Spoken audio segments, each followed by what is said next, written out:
Well, greetings, people of the internet. Unky Joe here, Unky Joe's Playhouse. Yeah, today got an interesting video. Well, at least I hope you find it interesting. We're going to be working in the server closet today, so let's get the video started right now.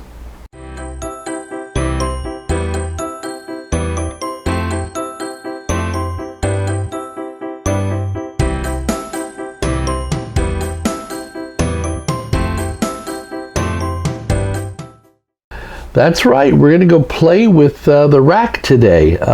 So I'm decided I'm gonna reorganize the way I set up my server room. I don't know if you know this, but the server room is actually probably about 6 feet by 6 feet, so 36 square feet I've got in there. It's not a real big room. It's a closet is what it used to be. And I put a rack in there couple of years ago. I've got a video on that. Go check out my YouTube channel. And I put a rolling rack in there. It's a 24U rack.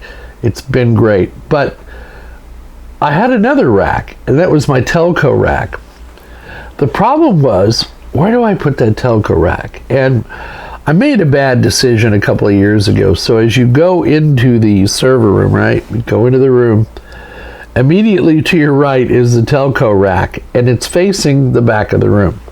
So not an ideal location for the Telco rack. It also created a narrow space where I had to turn sideways and hope I didn't hit any of the power cords on my rack power strip as I walked in. It was not an ideal situation. But because I'm inherently lazy, like, you know, probably everybody else out there, I decided, it's good enough for now. Well, then I met Sakura online, and Sakura and Tom and Jamie and a few of the others, they all love to encourage me to do upgrades to the rack and spend money. So that's another thing I had to do. I wanted to upgrade some of the components on the rack and reorganize the rack and let you all know exactly what I use each component for. So that's going to be in this video today as well. I'll narrate it as we go along so you know exactly what's going on. These are my favorite kind of videos because I kind of get to show off my rack. The other thing I'm doing today is I'm going to attempt to flip that Telco rack and move it to the back wall so that I have more room in there, because I can't tell you this right now, but I've got some other plans for that server room, and I'm going to need a little more room there for those plans. So I've talked enough. Let's get the video started right now, and then we'll do our normal thing, and then we'll come back at the end of the video and we'll talk some more about the rack room and how it turned out. So one of the first things I needed to do was to get power from one side of the room to the other. So I had this receptacle box laying around, and I had an old power strip, so I took the cord off of that and simply constructed myself another device. And yeah, it's wired to code, and it has a strain relief in there, but it just makes it a lot easier to plug things in when you got them in a secure box, and no chance of shorts there, and it just makes your life a whole lot easier. And then if you wanted to, you could even mount that box on the wall or on the floor or on the side of the wall, wherever. You could also get a bigger box and put 4 outlets on here. But I like to reuse things. I don't like to be wasteful. So I had this laying around and decided, why not?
1.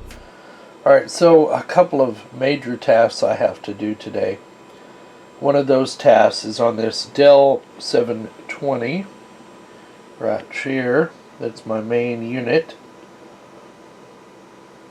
Dell 720. We did a RAM upgrade on it, but now it needs a CPU upgrade on it. So we're going to do that today. And then we're going to remove Prometheus as a 4U unit from the rack. And I had a friend of mine send me a little present. We're gonna put Prometheus on rack rails today. And the Dell 210 needs to come out of there, and it can be put over here temporarily into the Telco rack. I can just sit it over here on top of the amp for now. As you can see, we got our Telco rack in place and got everything hooked back up that has to do with audio, video, and then I've got room for a couple more tower machines in here. So this reorganization is working out really well. So now the goal today, like I say, is to get the Dell out, Prometheus out, get to the Dell 720, and get the CPUs upgraded. So yeah, it looks rather barren there, but that is 64, or is it 128 gig of RAM? I forget. But there are the two CPUs. So it looks like there's 2 screws in each one in the heatsink. So I'm going to remove those, and I'll remove the CPUs, and then we'll clean the coolers, apply new thermal compound, and put the new CPUs in. There you go. So here are the models that I took out. And they're now in. It's very simple to take these CPUs on and off. Very little effort. There's 2 latches, one on each side. It looks barren, even though it's got a 128 gig of RAM in there. It looks barren. So I have Sakura to thank for that, for the RAM and for the CPUs. He didn't get them for me, but he found them. And here's the heat sinks. So these big old things, right? And then here's the bottom, and they are copper underneath that thermal compound, which I need to clean, which I'm going to do next. Then I'll put these back on, and we'll button the server up and put it back into the rack and hook it up and see if everything works. That'll be fun. Well, that's a good sign. So it's redetecting the CPU configuration. So hopefully I won't have to do anything in the BIOS. And I don't know if you can hear it. The server is ramping up.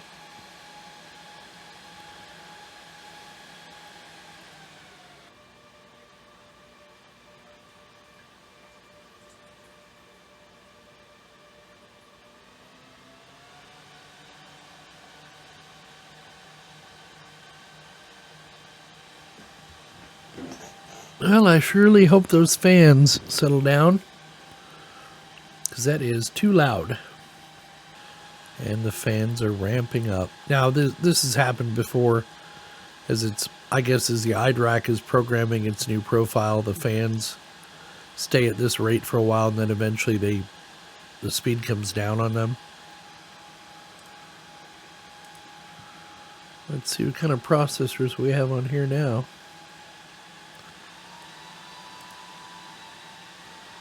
There we are.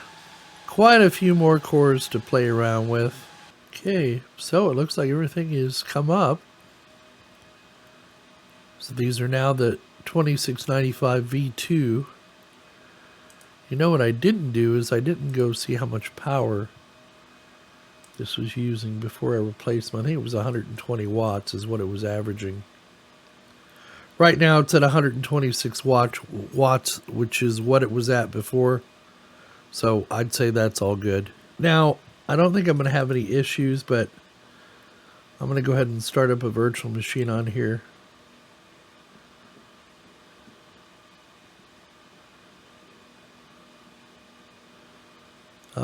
Let's start our Docker server.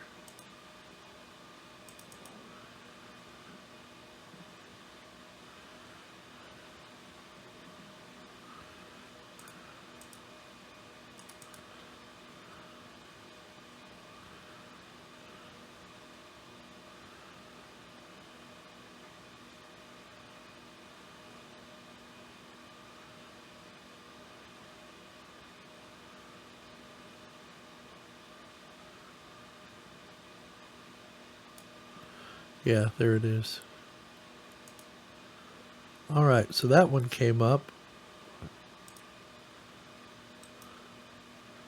Let's start our management and monitoring server.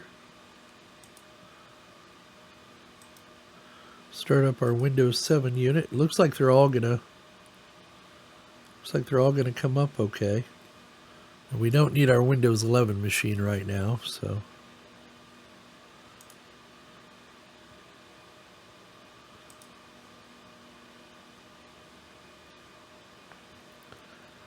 back up to 168 watts. Now, this device in my hand is the riser card for the Dell R720.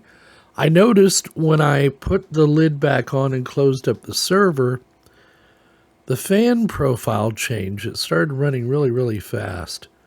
And it was annoying as hell. And so I tore the unit apart, opened the case, and the little chingamadero, the little plug that's supposed to go into this card that's in my hand, you see I'm sticking a toothpick in it, popped out immediately when I took the lid off. So I think this thing has been bad for some time. It sprung the switch and it is no longer working.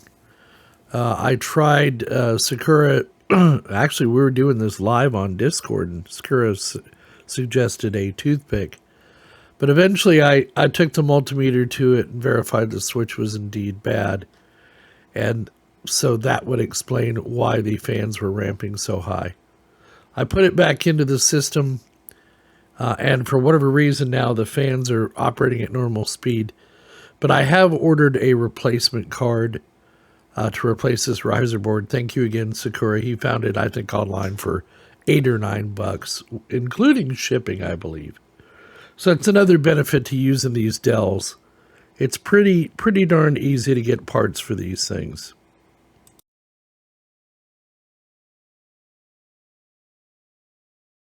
Alright, so the changes to the rack now are fairly complete. So let me explain to you how I have things set up. On the bottom two servers are my Dell R710s. One is a 2.5-inch model. The other one is a 3.5-inch model. And they are both running Proxmox as the hypervisor. And I've got, on the primary Dell with the 3.5-inch drives, I have a Windows Server virtual machine running on there. And then I've passed through the hardware controller, the HBA, to the OS. And then I've got Drive Bender on that virtual Windows Server 2019. Which then makes those drives into a Drive Bender array, and then I use them as my archive server. Now the next server up is the Dell R720. I gotta tell you, I just love this server. It's so flexible. Sakura turned me on to 2 new CPUs for it. A little faster, a little higher power. I put those in. He also turned me on to 128 gig of RAM. And those are in the form of 32 gig sticks, so I was able to put just 4 of those in there. You saw the video on that where I populated. Now this is full of 600 gigabyte SAS drives that were donated by a user, and I just have them in a Drive Bender array. This machine is running Windows Server 2019 and Hyper-V. And then the server above it is the Dell 620. That is a backup to the 720. I also forgot to mention that I have a video card, a Quadro P400 in the Dell as well, just in case I need it for something Windows related, if I want to encrypt a video or something. So anyway, back to the Dell 620. It's kind of like my backup server to the Dell 720. I can bring that up. It's running Server 2019 and Hyper-V, so I can then move virtual machines around as I need to in my lab. That's why I always do it in pairs. So the 2 Dell 620 and 720 are running Hyper-V, and these down here are running Proxmox. The server above it now, the 4U, is Prometheus, and we all know that's my home server. It's where I store all my video and audio and pictures, and I run Plex, I run Embion here, and I also run Blue Iris on this machine. It's a 10th gen i5 processor, I think 32 gig of RAM. It's a beastie machine. These are the, this was taken out, you saw in the footage, as I got rails. Sakura sent me some rails all the way from Nevada, where he's from. I paid for the shipping. He sent them to me, and it's designed for these like 4U cases that don't really have rails. And then right above that is the Dell R210. Now what I've done on this Dell R210 is I have installed Windows on it. I've upgraded the RAM to 32 gig, I believe. And this machine is going to serve as my lab unit for playing with different firewalls and routers and that kind of thing. Of course, then above there we have this small little unit that is running my pfSense firewall. It's a single board computer. Then I have the FS1018 flash station. Thank you, Sasha, for donating that to the channel. Above that, I also have a switch that Sasha donated. It's a PoE switch. These run my cameras.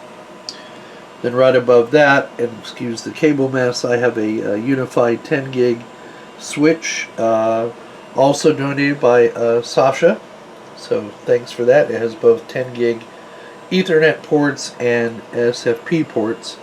Then above that is my 1 gigabyte 24 port unified switch, and of course a patch panel. And this is what my temperature typically runs at in my server room. That's Freedom units for you folks overseas.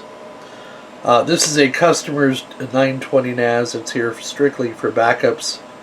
That's one of my customer NASs. And then this is my DS1621 with 4 6 terabyte Seagate drives. My domain controller 01. I always like to keep a physical domain controller, and that little HP 610 thin client is perfect for that. Now on the back wall, this is my fiber connection coming in from my ISP, and then I've got my terrestrial antennas coming in for my for my TiVo, over-the-air TiVo. Then I have a power strip. Everything plugs into. All the cables they may not look neat, but they are all labeled, so I know where everything goes. My UPS is down here on the floor. And then you'll notice we have moved. The Telco rack used to be right here. It has now been moved. I've still got some trash on the floor I need to clean up, but there's a battery backup. And then right here is where the refrigeration tubing goes for my mini split air conditioner. So I wanted to keep that away from the rack, just so I could get to it easier. Then these wires are currently, I rewired my amplifier because I had to move it across the other side of the room. So those will be all put in a loom. And then the Telco rack is now, it just works so much better over here. So the Telco rack was moved to this side. I've got my MikroTik switch that was donated by a subscriber. I've got a standby Linksys Cisco gigabit switch. I've got my TiVo there. This is my NVIDIA Shield for my home theater computer. And then this is for my home theater projector. And then this is the amplifier that runs all of that.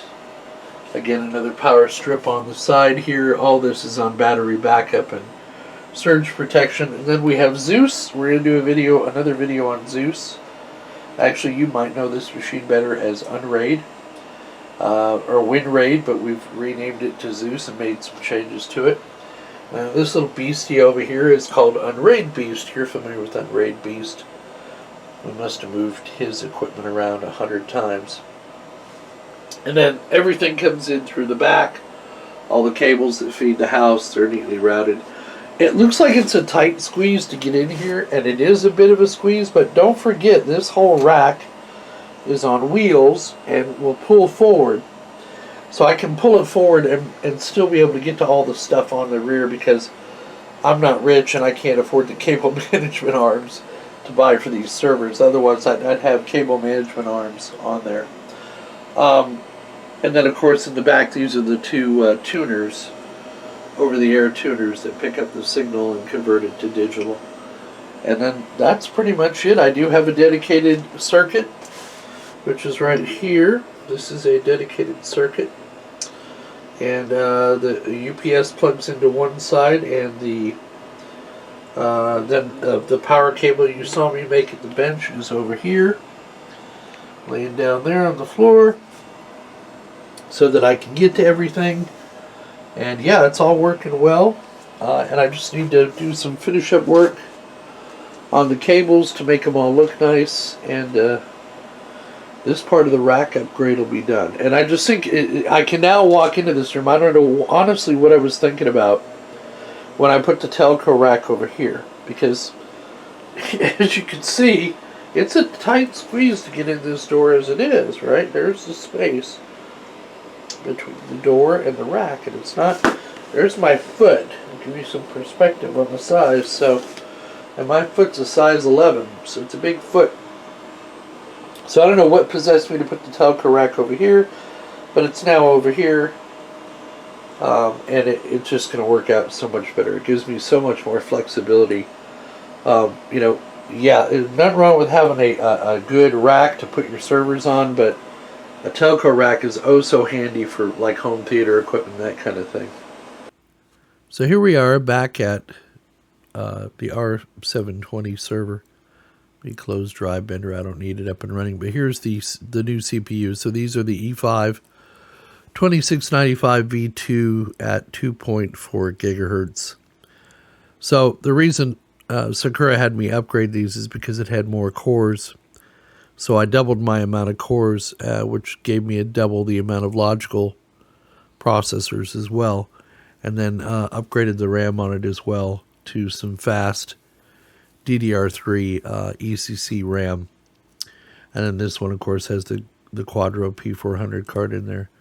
So even with all these virtual machines running, let me just show you here, this server's not even breaking a sweat. Now, granted, none of these servers are really heavily loaded right now. The one that might get heavily loaded is the web server at some point in the future. But right now, it's doing just fine. So I've got a Docker server. I'm messing around with free PBX again. I've got one of those. This is my management and monitoring server. My Plesk, not Plex, Plesk web server. It's basically Windows Server 2019 with a program called Plesk on top of it to manage my web hosting internally. I've got a second and a third domain controller. I've got a Windows 10 unit in here. I've got a Windows 11 Enterprise and a Windows 11 Pro. This is the actual virtual machine I'm running on right now to do this video on, is this virtual machine right here. Then I've got an older web server running VirtualMin and a Windows 7 unit. So, like I said, this server's not even breaking a sweat. It is using a lot of memory, and that's really good to see. One of the things I really love about the Hyper-V is when you get them set up like you do with Proxmox in an array of servers or into a group of servers, you can do live migrations between them, and it's really quick. And as long as you have enough memory on the server you're sending these VMs to, for whatever reason, if you need to do maintenance on these VM or in the core server, you can move them over to the backup server. That's why it's always good to have two identical servers in a group. Now, I still need to put some more RAM into the Dell 620. But the other thing this allows me to do is if my other servers are also Server 2019, and you'll see this when we talk about Zeus in an upcoming episode, why it makes sense for me to put Server 2019 on everything I have that could be qualified as a server per se. Even though it may be only a workstation motherboard or a lower-end processor, I might want to have that unit be a server. And sometimes it's tricky to get Server 2019 installed, but spoilers. For right now, this is my mainstay server. And this thing only uses about, right now, I would show you, but I'm just too lazy. It's only drawing about 140 to 160 watts. And it's a 24-hour a day, 7-day-a-week server. In fact, this one, I believe, pulls less current, less wattage than Prometheus does. But then again, Prometheus has a lot more to do, recording video all the time. But my rack right now is pulling about 600 watts with all this equipment turned on. So still pretty frugal on power consumption. But there's the CPUs, there's the RAM. And kudos to Sakura and the guys in Discord for helping me locate the parts to make this happen. And also sending me the rack rails for that 4U case I have. I do greatly appreciate it. So yeah, there you go. It's gonna work. Trust me. Just moving that Telco rack to the back wall was a gratifying experience. And you know, we always make these things out to be harder than they actually are once you get involved in a job. Getting started, as they say, is the hardest part. So once you get into the job and get it going, you're just like, this wasn't as bad as I thought.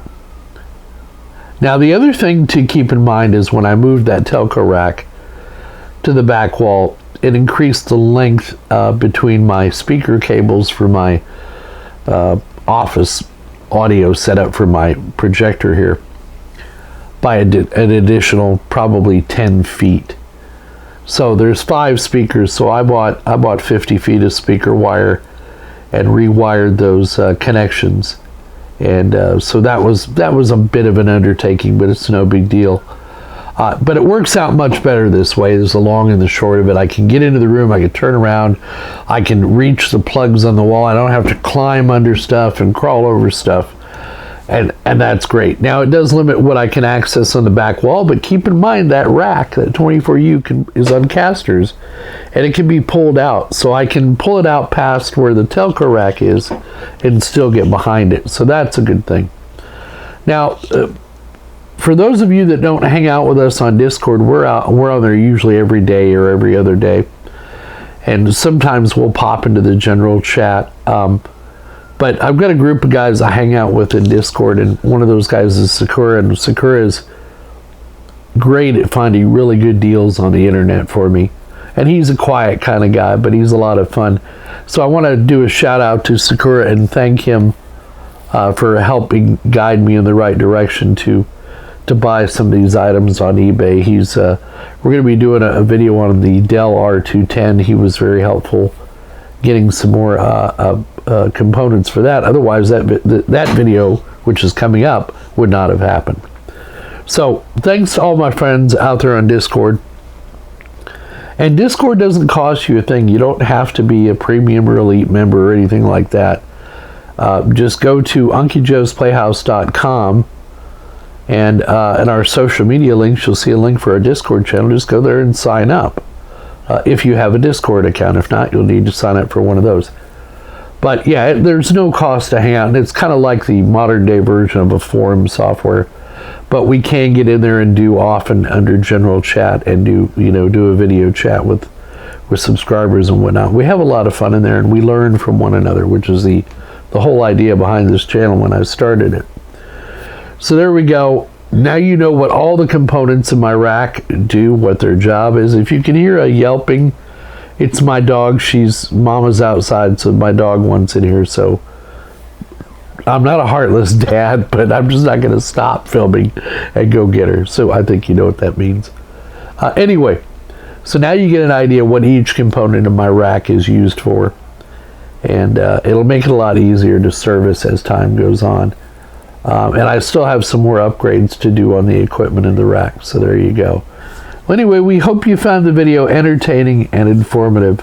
As always, please give us a thumbs up down below if you liked the video, and leave your comments in the comments section. Subscribe if you're not already a subscriber, and click that notification bell to be notified of new videos when they come out. If you want to donate, there's several ways you can. PayPal, Patreon, the links are at UncieJoe'sPlayhouse.com. PayPal, Patreon, the YouTube join function, or if you really want to help support us, become a YouTube premium member. I think it's $15 a month, $12 a month, something like that. And basically, it's a win-win. You get rid of all the ads on YouTube on all your devices, right? And I get revenue from that as well. So if you want to support the people you watch out on YouTube, that's one of the best ways to do it. Easy peasy, just set it and forget it. and you won't see any more ads as well. That's always, oh, let me tell you, I was a little reticent to pay the money myself, and then I learned how to live without ads on my Roku, and let me tell you, it's wonderful. So yet another way you can help support this channel. Anyway, thanks so much for coming to see us. Please come back and see us again, and don't forget, we'll see all of you on the other side.